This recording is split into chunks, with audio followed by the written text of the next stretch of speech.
بسم اللہ الرحمن الرحیم۔ مبین جعفر بھٹی ایڈوکیٹ ہائی کورٹ آپ کی خدمت میں حاضر ہوں۔ سوال آج کا میرا جو ہے وہ میرے نون لیگ کے جو دوست ہیں، نون لیگ کے جو بھائی ہیں، ان سے یہ میرا ایک سوال ہے اور اس کا جواب آپ نے اخلاقی دائرے کے اندر رہتے ہوئے دینا ہے۔ اور سوال میرا یہ ہے کہ دیکھیں، ہم اس معاشرے میں رہتے ہیں جہاں پر ہمارے خاندان میں اگر کوئی بچہ بغیر پوچھے اپنے والدین سے خاندان سے باہر شادی کر لیتا ہے تو خاندان کے لوگ اس سے قطع تعلقی کر دیتے ہیں، اعلان کر دیتے ہیں۔ ایون اس کی بہنوں کو بھی کوئی رشتہ نہیں دیتا۔ اور بہت سارے ایسے ریجڈ خاندان بھی ہیں کہ وہ راجپوت ہیں، وہ ادر فیملی میں اگر شادی کر لیتا ہے، یا شاہ ہیں تو وہ باہر فیملی میں شادی کر لیتا ہے تو بزرگ بڑے بچے سارے اس سے ناراض ہو جاتے ہیں۔ دوسری بات یہ ہے کہ ہم اس معاشرے میں رہتے ہیں جہاں پر ہم اگر خربوزہ 2 کلو خریدنے ہوں تو ہم جا کر آدھی ریڑھی سونگ کر 2 کلو خربوزے خریدتے ہیں 100-150 روپے کے، صرف اس لیے کہ ہمارے بچے جو ہیں، ہماری جو اولاد ہے، وہ پھیکا خربوزہ اسے نہ کھانا پڑے، اور ہم وہ خریدتے ہیں۔ تیسری بات یہ ہے کہ ہم اس معاشرے میں رہتے ہیں جس معاشرے میں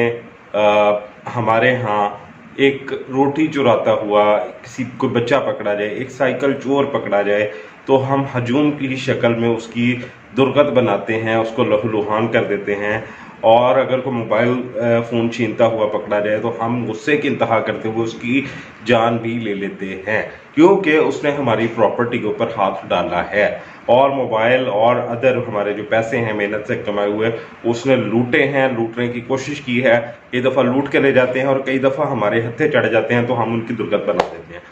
تیسری اور بہت اہم بات مختصراً میں کروں گا، وہ یہ ہے کہ ہم نے اگر ہمارا اگر فیملی کا کوئی بھائی کسی بزنس کے اوپر قبضہ کر لیتا ہے یا فراڈ کر لیتا ہے، یا اس بزنس میں سے اپنا چنک لے کر کے، اپنا حصہ لے کر کے، یا حصے سے زیادہ کچھ لے کر کے باہر چلا جاتا ہے، تو ہم ساری زندگی اس بھائی کو عدالتوں میں بھی گھسیٹتے ہیں، گالیاں بھی دیتے ہیں اور گریبان بھی پکڑ لیتے ہیں۔ ہمارا کوئی محلے دار اگر ہم سے 2000 روپے ادھار لے لے، یہ ریالٹی ہے، ہم اس معاشرے میں رہتے ہیں، اگر وہ 2000 روپے ہم سے ادھار لے لیتا ہے اور وہ ٹائم پہ واپس نہیں کرتا، ہم اس 2000 روپے کی خاطر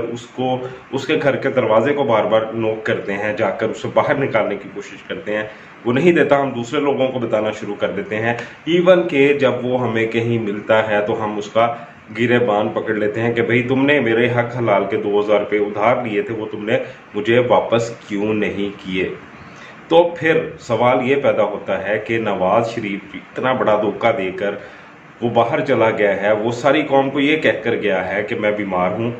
چاہے قوم سے مراد پیپلز پارٹی، پاکستان تحریک انصاف، نون لیگ، سارے لوگ شامل ہیں اس میں، وہ سارے لوگوں سے عدالتوں سے یہ کہہ کر گیا ہے کہ میں بیمار ہوں، مجھے باہر جانے کی اجازت دے دی جائے۔ اور وہ یہ فرض کر لیں کہ وہ نون لیگ کے لوگوں کے